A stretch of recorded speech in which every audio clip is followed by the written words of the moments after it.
ओम अज्ञानतिमिरान्धस्य ज्ञानञ्जनशलाकया चक्षुरुन्मिलितं येन तस्मै श्रीगुरुवे नमः। श्रीचैतन्यमनोभीष्टं स्थापितं येन भूतले स्वयं रूपकदा मह्यं ददाति स्वपदान्तिकं।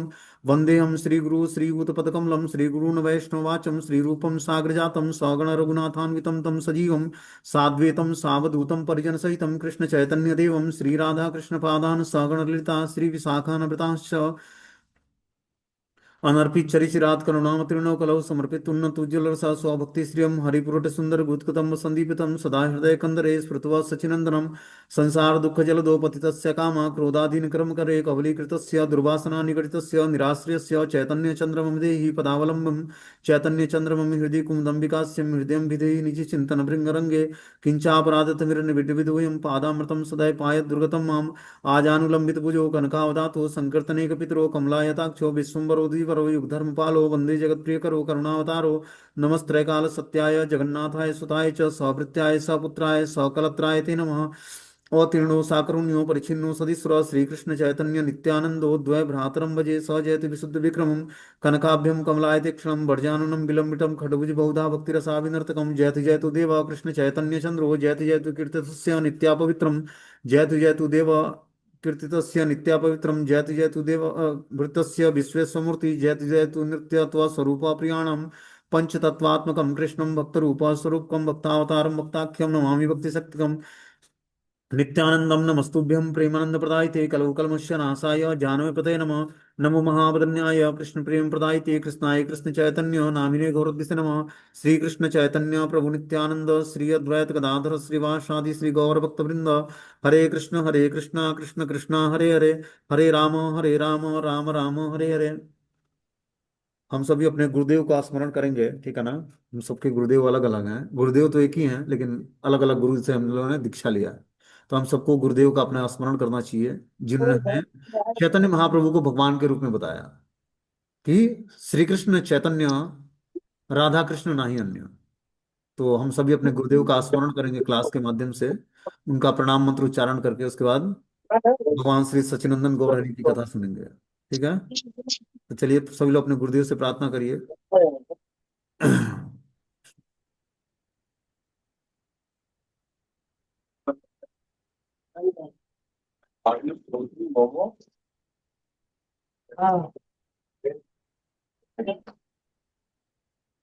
क्या है, गुरु तत्व में कोई अंतर नहीं है, लेकिन क्या है कि स्वयं भगवान ही गुरु बन के आते हैं, ठीक है ना। और गुरु तत्व मतलब बलराम जी के ही स्वरूप होते हैं। हम लोग डिप्रिशिएट करते हैं ये हमारे गुरुदेव हैं या ये उनके गुरुदेव हैं, ठीक है, लेकिन गुरु तत्व एक ही है, ठीक है। जिनको हम जिनसे दीक्षा लेते हैं उनको हम अपना गुरु मानते हैं और वास्तव में गुरु होते भी हैं, गुरु है ही हमारे। लेकिन क्या है, गुरु स्वयं साक्षात बलराम जी के ही स्वरूप हैं। जब हम तत्व देखेंगे तो वही तत्व है जो भगवान अल्टीमेटली वही गुरु बन के आते हैं, आचार्य के पोस्ट को संभालते हैं। आचार्य कोई छोटा मोटा व्यक्ति नहीं होता है। साक्षात धरित्वेन समस्त शास्त्र उक्तस्तथा भाव्यते एव सद्भिः किंतु प्रभु या प्रिय तस्य वंदे गुरु श्री चरणारविंदम। तो गुरु का स्थान जो है भगवान जैसा ही सर्वोत्कृष्ट है। कोई गुरु छोटा और बड़ा नहीं होता है, ठीक है। तो आज हम लोग को इसमें भगवान की हम लोग दिव्य लीलाएं सुन रहे थे चैतन्य महाप्रभु की। तो भगवान चैतन्य महाप्रभु जब प्रकट हुए तो सारे नवद्वीप में जो है सभी लोग हरि नाम का उच्चारण कर रहे थे और सभी गंगा स्नान कर रहे थे। तो हरि नाम का उच्चारण क्यों कर रहे थे? क्योंकि ग्रहण लगा हुआ था। फाल्गुन मास की पूर्णिमा तिथि को भगवान श्री चैतन्य महाप्रभु प्राकट्य हुआ, चैतन्य महाप्रभु का। पूरे नदिया नगर में जितने भी लोग थे सभी हरि हरि शब्द ध्वनि का उच्चारण कर रहे थे और सभी गंगा स्नान कर रहे थे क्योंकि ग्रहण लगा हुआ था। जो मुसलमान थे, नास्तिक प्रकृति के लोग थे, वो भी ग्रहण लगने के कारण उनके अंदर भी और हरि नाम का उच्चारण होने के कारण, महाप्रभु के प्राकट्य होने के कारण सबके अंदर सात्विक भावना का डेवलपमेंट हो गया। वो भी उपहास बस हरि नाम का उच्चारण करने लगे, मुसलमान भी। क्योंकि नदिया जिले में मुसलमान भी बहुत सारे लोग हैं जो मायापुर क्षेत्र हैं। तो उनके अंदर भी ईर्ष्या द्वेष समाप्त हो गया क्योंकि भगवान श्री चैतन्य महाप्रभु का प्राकट्य हुआ था। इस कारण से वो भी हरि हरि ध्वनि का उच्चारण करने लगे और उपहास करने लगे हिंदुओं का। उपहास नाम भी लेना अपने आप में बहुत ही पावरफुल है। तो इस प्रकार भगवान श्री चैतन्य महाप्रभु का आविर्भाव हुआ और सारे ग्रह नक्षत्र बहुत ही शुभ हो गए। बता रहे हैं, केवा आसे केवा याय केवा नाचे केवा गाय संभालिते नारे कार बोलो खंडिलेका दुख शोका प्रमोद पूरिता लोक मिश्र हैला आनंद विहल। कोई यह नहीं समझ पा रहा था कि कौन आ रहा है और कौन जा रहा है, कौन नाच रहा है और कौन गा रहा है। कोई एक दूसरे की भाषा तक नहीं समझ पा रहा था। किंतु हुआ यह कि सारा दुख और शोक तुरंत दूर हो गया और सारे लोग प्रसन्न हो उठे। इस तरह जगन्नाथ मिश्र भी आनंद से अभिभूत हो गए। तो जब सच्चिदानंद गौर हरि प्रकट हुए तो सारे लोग दुख और सुख से उससे पहले संतापित थे, लेकिन प्राकट्य के बाद सभी लोग प्रसन्न हो गए। हम लोग देखते होंगे कि कभी कभी हृदय में क्या होता है, अचानक बहुत ही प्रसन्नता छा जाती है, या अचानक दुखी हो जाते हैं हम। इसका क्या कारण है? देखो, हृदय से व्यक्ति के बहुत सारे लोगों से कनेक्टिविटी होती है। समझ रहे बात को? इस जन्म का या पूर्व जन्म का, जैसे हम लोग देखते हैं कि पिंडदान हम लोग करते हैं। पिंडदान की प्रक्रिया में हम लोग क्या करते हैं, पूर्वजों का स्मरण करते हैं और उनको जल या भोजन अर्पण करते हैं पितृपक्ष में। तो क्या है, हृदय से हृदय का एक ग्रंथि जुड़ा हुआ है व्यक्ति का। वो स्मरण करता है, कुछ ऑफरिंग करता है, वो उस जीवात्मा को मिल जाता है। कैसे? क्योंकि उसका रिलेशनशिप था उससे। उसी तरह कुछ कार्य हमारे, कुछ हमारे जानने वाले या कुछ पूर्वज या कुछ भक्त लोग कर रहे होते हैं, जिसके कारण हमारी भक्ति चल रही है। तो भक्ति अपने प्रयास से जीवात्मा नहीं करता है। भक्ति के पीछे बहुत सारे सपोर्टेबल व्यक्ति होते हैं जो हमें सपोर्ट कर रहे होते हैं। कुछ हमारे लिए प्रार्थना कर रहे होते हैं, कुछ हमारे लिए तपस्या दान यज्ञ कर रहे होते हैं, और हमें पता भी नहीं लगेगा कि किस कारण से हमारा पूर्व। इसीलिए हम लोग जो है ऋषियों के, देवताओं के और पूर्वजों के ऋणी हैं। और ये ऋण तभी उतरता है जब हम तीव्रता से प्रमाणिक गुरु से दीक्षा प्राप्त करके उनके आदेश का पालन करते हैं, तभी हम इन ऋणों से छूट पाते हैं। जब हम भगवान के शुद्ध भक्त बन जाएंगे। जब तक हम भगवान के शुद्ध भक्त नहीं बनेंगे तब तक हमें इन चीजों को भी बहुत ही पंक्चुअलिटी के साथ फॉलो करना होता है। जो रिचुअल्स होते हैं, 16 संस्कार जो बताए गए हैं, वो भी संस्कार हमें वैष्णव धर्म में फॉलो करना होते हैं। हाँ, उसको हम भगवान से जोड़ देते हैं। हर संस्कारों में हमें संकीर्तन और प्रसाद वितरण, दो चीजें करना होती है। जैसे 16 संस्कार बताए गए हैं मनुष्य जीवन में, जो पारिवारिक जीवन में रहने वाले लोग हैं उनको 16 संस्कार संपन्न करने होते हैं, जिसमें से वैष्णव को भी 10 संस्कार करने होते हैं।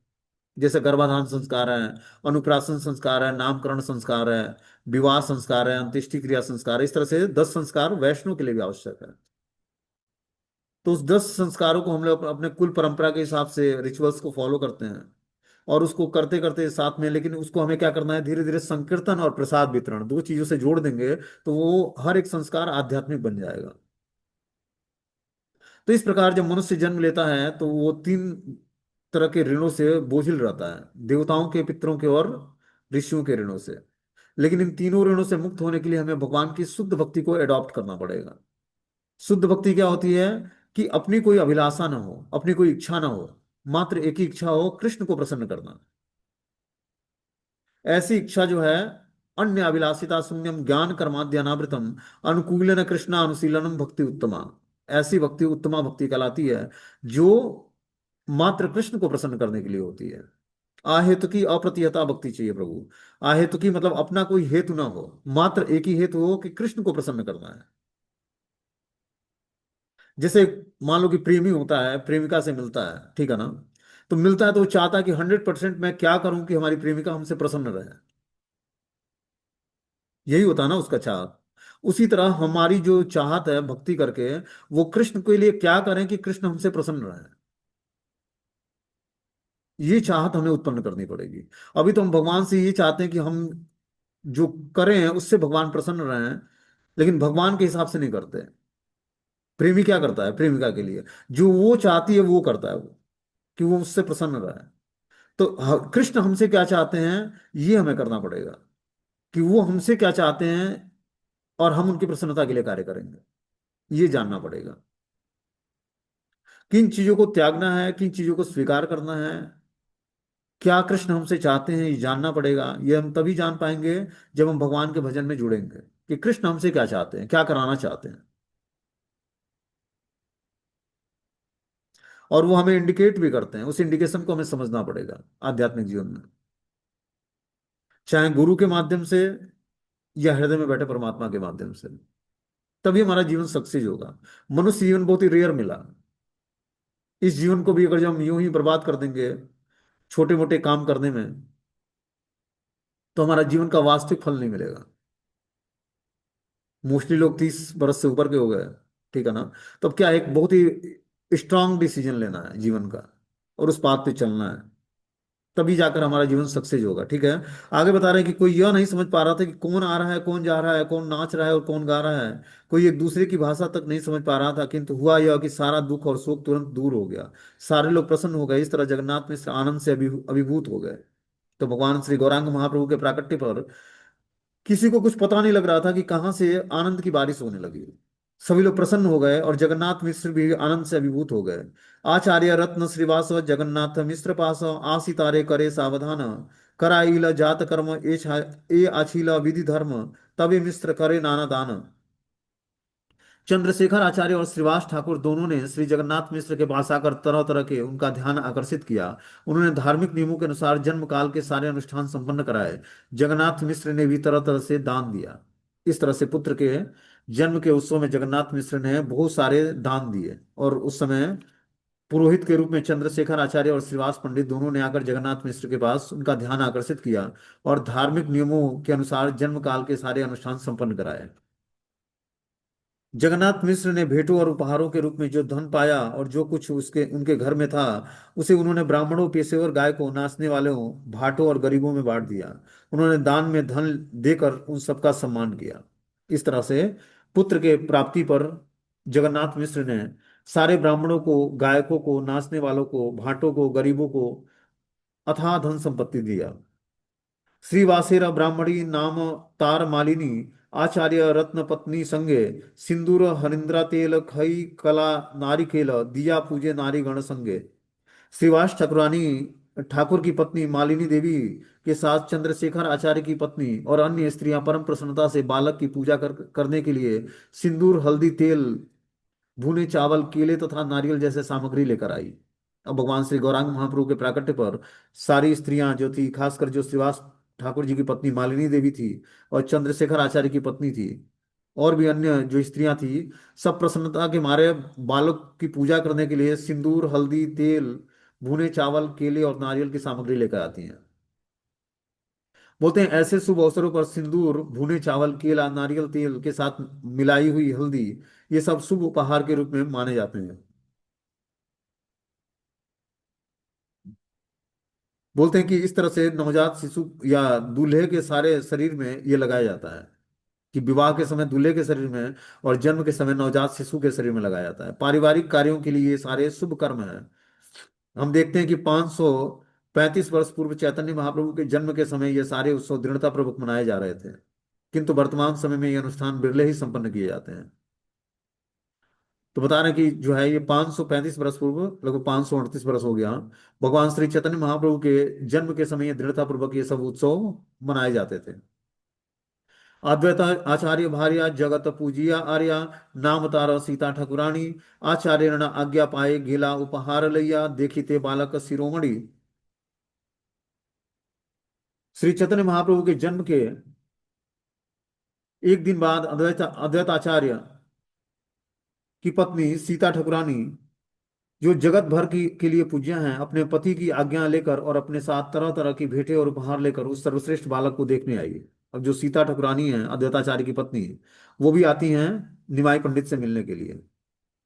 ऐसा प्रतीत होता कि अद्वैताचार्य के दो भिन्न मकान थे, एक शांतिपुर में और दूसरा नवदीप में। जब श्री चैतन्य महाप्रभु का आविर्भाव हुआ, तब अद्वैताचार्य अपने नवदीप वाले मकान में नहीं रह रहे थे, अपितु शांतिपुर वाले मकान में थे।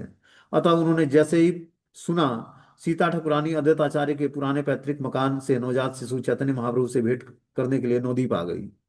तो सारे लोग अब नवदीप आ जाते हैं, अद्वैताचार्य की पत्नी और अद्वैताचार्य जी। बोलते हैं सुवर्ण कड़ी बहुली, रजत मुद्रा पासुली, सुवर्णेर अंगद कंगण, दुबाहु दिव्य शंख, रजतेर मलबंक, स्वर्ण मुद्रार नाना हार गण। वे अपने साथ अनेक प्रकार के सोने के आभूषण लाई, जिनमें हाथ के कंगन, बाजूबंद हार और पांव के पायल थे। उसमें सोने में जड़े बग नखे, रेशमी कमरबंद, हाथों और पांव में आभूषण, सुंदर छपी रेशमी साड़ियां और रेशम की ही बनी बच्चे की पोशाक भी थी। साथ ही सोने और चांदी के सिक्कों समेत अन्य द्रव्य भी बालों को न्यौछावर किए गए थे। इस तरह से उन्होंने बहुत सारे आभूषण लेके आई। किसके लिए? चैतन्य महाप्रभु के लिए। बोलते हैं अद्वैत आचार्य की पत्नी सीता ठाकुरानी द्वारा प्रदत्त भेंटों से लगता था कि उस समय अद्वैत आचार्य बहुत ही संपन्न व्यक्ति थे। समाज में यदि ब्राह्मण धनी नहीं होते, किंतु अद्वैत आचार्य शांतिपुर के ब्राह्मणों के अगुआ होने के कारण पर्याप्त संपन्न थे। अतः उन्होंने बालक चैतन्य को अनेक आभूषण भेंट किए। किंतु कमलाकांत विश्वास ने जगन्नाथपुरी के राजा महाराज प्रताप रुद्र से अद्वैत आचार्य का ऋण चुकाने के लिए 300 रुपये मांगे थे।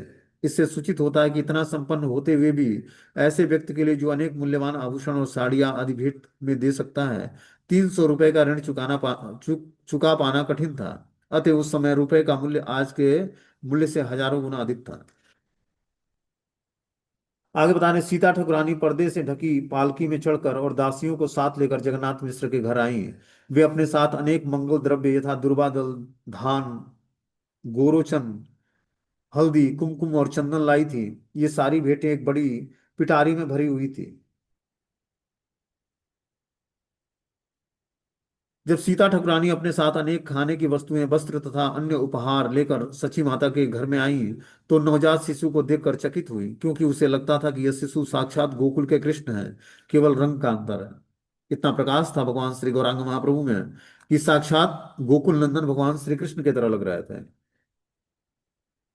बोलते हैं कि पिटारी एक बड़ी डलिया है, जिसे एक बांस के दोनों छोरों पर लटकाकर कंधे के ऊपर रखकर उठा लिया लिया जाता है। जो व्यक्ति इस पिटारी को ले जाता है वो भारी कहलाता है। सामान या बंडल ले जाने की यह प्रथा आज भी भारत के अन्य पूर्ववर्ती देशों में चालू है। तो इस प्रकार जो पिटारी थी उसको एक व्यक्ति बांस के दोनों छोरों में बांध कर और उसमें भगवान श्री चैतन्य महाप्रभु के लिए बहुत सारे आभूषण और कपड़े लेकर सीता ठाकुरानी अपने साथ उसको लेके आई थी। बोलते हैं सर्व अंग सुनिर्माण सुवर्ण प्रतिमा भान, सर्व अंग सुलक्षणमय, बालकेरा दिव्य ज्योति देखी पाइला बहु प्रीति, वात्स्य लते द्रविल हृदय। बालक के दिव्य शारीरिक तेज, शुभ लक्षणों से युक्त सुगठित अंगों तथा स्वर्ण जैसे स्वरूप को देखकर सीता ठाकुरानी अत्यधिक प्रसन्न थी और अपने मातृ स्नेह के कारण उन्हें लग रहा था मानो उनका हृदय द्रवित हो उठा हो। तो इस तरह से सीता ठाकुरानी उस बालक के दिव्य शारीरिक तेज को देखकर और उसके लक्षणों से के सुगठित अंगों को देखकर उनके हृदय में बहुत ही प्रसन्नता हुई। बता रहे कि मातृ स्नेह के कारण उन्हें लग रहा था कि उनका हृदय द्रवित हो उठा है। उन्होंने नवजात शिशु के सिर पर दुर्वादल और धान्य रखकर आशीर्वाद दिया कि दीर्घायु हो। किंतु भूत प्रेत और डायन से भयभीत होने के कारण उन्होंने बालक का नाम निमाई रखा। तो ये निमाई पंडित नाम सीता ठाकुरानी ने रखा था। बोलते हैं तात्पर्य में कि डाकनी या साकनियां शिव जी या उनकी पत्नी की दोनों संगिनियां हैं और इतने भूत प्रेत योनियों में जन्म होने के कारण ये अत्यंत अशुभ मानी जाती हैं। ऐसा माना जाता है कि ये अशुभ प्राणी नीम के वृक्ष के निकट नहीं जा सकते, कम से कम औषधि की दृष्टि से यह स्वीकार किया गया है। नीम की लकड़ी अत्यंत प्रतिरोधी है और पुराने जमाने में अपने घर के सामने नीम का पेड़ लगाने का प्रचलन था। इस प्रकार उन्होंने बेटे का नाम निमाई रखा, क्योंकि ये नीम के वृक्ष वृक्ष के नीचे चैतन्य महाप्रभु का जन्म होने के कारण सीता ठाकुरानी ने इनका नाम निमाई रखा। बाद में अपनी युवावस्था में वे निमाई पंडित के नाम से विख्यात हुए और आसपास के गांवों में इसी नाम से जाने जाते थे। यद्यपि इनका असली नाम विश्वम्भर था। तब ज्योतिष विद्वानों ने इनका नाम विश्वम्भर रखा था, जो पुरुष वर्ग थे। लेकिन माताओं ने इनका नाम, खासकर सीता ठाकुरानी ने इनका नाम निमाई पंडित रखा। बोलते हैं पुत्र माता स्नान दीने दिल वस्त्र विभूषण, पुत्र सह मिश्रेर समानी, सची मिश्रेर पूजा लैया, मेरे ते हर्षित हैया, घरे आयला सीता ठाकुरानी।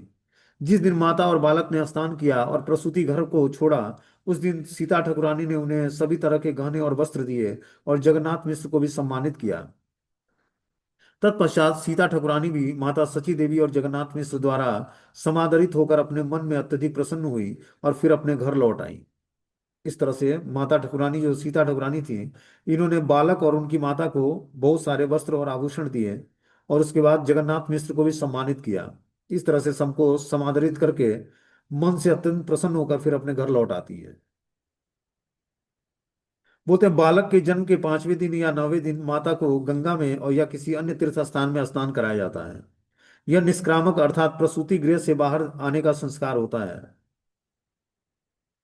पुराने जमाने में हर सम्मानित घर में प्रसूति के लिए एक कमरा सुरक्षित रखा जाता था जहां बालक जन्म लेते थे, और बालक के जन्म के 9वें दिन बालक और माता को प्रसूति गृह से निकालकर साधारण कमरे में लाया जाता था।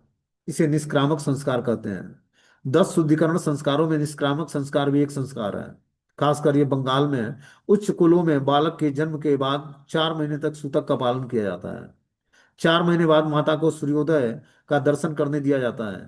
बाद में उच्च वर्गों में यह अवधि घटाकर 21 दिन कर दिया गया है।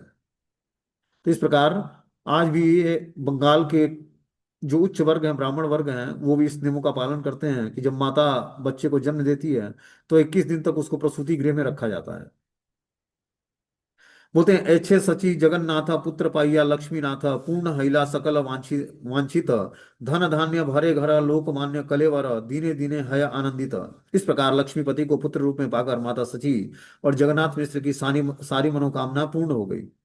उनका घर सदैव धन धान्य से भरा रहने लगा। वे ज्यों ज्यों श्री चैतन्य के प्यारे शरीर को देखते, दिन प्रतिदिन उनका आनंद बढ़ने लगा। तो इस प्रकार भगवान श्री चैतन्य महाप्रभु के प्रकट होने से माता सची और जगन्नाथ मिश्र बहुत ही प्रसन्न रहने लगे, और उनका दिन प्रतिदिन पुत्र को देखकर, उसके शरीर को देखकर आनंद की वृद्धि होने लगी।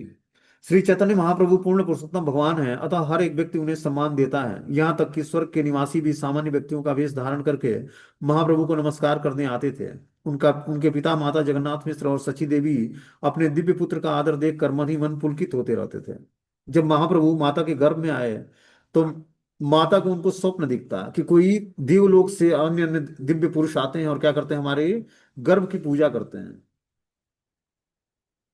और जगन्नाथ मिश्र के हृदय में भी भावना क्या उठी कि उनके हृदय में भगवान अपने धाम को विस्तारित कर रहे हैं। और फिर हमारे मतलब जगन्नाथ मिश्र के हृदय से सची माता के हृदय में भगवान प्रवेश कर रहे हैं, ये उनको रियलाइज हुआ।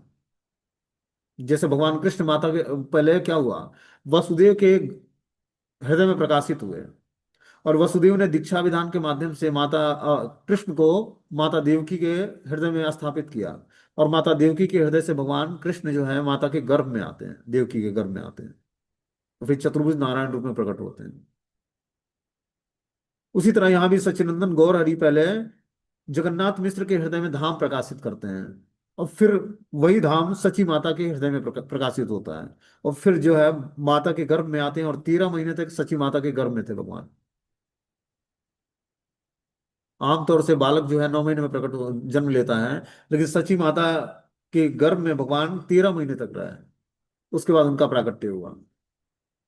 बोलते हैं जगन्नाथ मिश्र एक आदर्श वैष्णव थे। वे शांत, इंद्रिय तृप्ति में संयमित, शुद्ध और संयमी थे, अतः उन्हें उनमें भौतिक ऐश्वर्य भोगने की कोई इच्छा न थी। जो भी धन उनके दिव्य पुत्र के प्रभाव से आया उसे उन्होंने विष्णु की तुष्टि के लिए ब्राह्मणों को दान दे दिया। इस प्रकार जो जगन्नाथ मिश्र थे, उन्होंने जो भी दान में धन मिला पुत्र के जन्म उत्सव के उपलक्ष्य में, उसको ब्राह्मणों की तुष्टि के लिए, भगवान विष्णु की तुष्टि के लिए उन्होंने दान दे दिया ब्राह्मणों को। आगे बता रहे कि श्री चैतन्य महाप्रभु की जन्म घड़ी की गणना करके नीलांबर चक्रवर्ती ने जगन्नाथ मिश्र से एकांत में कहा। उन्होंने बालक के शरीर तथा जन्म घड़ी दोनों में ही महान व्यक्ति के विभिन्न लक्षण देखे। इस प्रकार वह समझ गए कि यह बालक भविष्य में तीनों लोगों का उद्धार करेगा। तो इस प्रकार उस बालक के शरीर में महान दिव्य लक्षण थे, जो कि इनके नाना जी जो नीलांबर चक्रवर्ती थे वो जान गए अपनी ज्योतिष गणना के अनुसार। और उन्होंने जगन्नाथ मिश्र को बनाया कि ये बालक भविष्य में तीनों लोगों का उद्धार करने वाला होगा। एछे प्रभु सचिर घरे कृपा कैला अवतारे, यही यहाँ करे श्रवण, गौर प्रभु दयामय तारे है न सदय, से पाए तहार चरण। इस तरह चैतन्य महाप्रभु अपनी आहेतुकी की कृपावश सची देवी के घर में अवतरित हुए। चैतन्य महाप्रभु उस किसी भी व्यक्ति पर अत्यंत कृपालु होते हैं जो उनके जन्म के इस वृतांत को सुनता है। ऐसा मनुष्य महाप्रभु के चरण कमलों को प्राप्त कर लेता है। देखो इसका श्रुति फल बता रहे हैं श्रीला कृष्णदास कविराज गोस्वामी, कि जो इस पर उस पर भगवान चैतन्य महाप्रभु की विशेष कृपा होती है जो उनके जन्म के इस वृतांत को सुनता है। ऐसा मनुष्य महाप्रभु के चरण कमलों के प्रति आकर्षण उत्पन्न कर लेता है। पाइया मनुष्य जन्म ये ना सुने गौर गुण, हे न जन्म तार व्यर्थ हिला, पाइया अमृत धुनि पिए विष गर्त पानी, जन्म से केना नाही मैला। जो व्यक्ति मनुष्य का शरीर पाकर श्री चैतन्य महाप्रभु के संप्रदाय को ग्रहण नहीं करता, वो अपने शुभ अवसर को खो देता है। अमृत धुनी भक्ति रूपी अमृत की प्रवाहमान नदी है। यदि मनुष्य शरीर पाकर कोई ऐसी नदी का जल पीने के बदले भौतिक सुख सुख रूपी विषैले गड्ढे का जल पीता है, तो अच्छा यही होता कि वह जीवित रहने के बजाय बहुत पहले ही मर गया होता।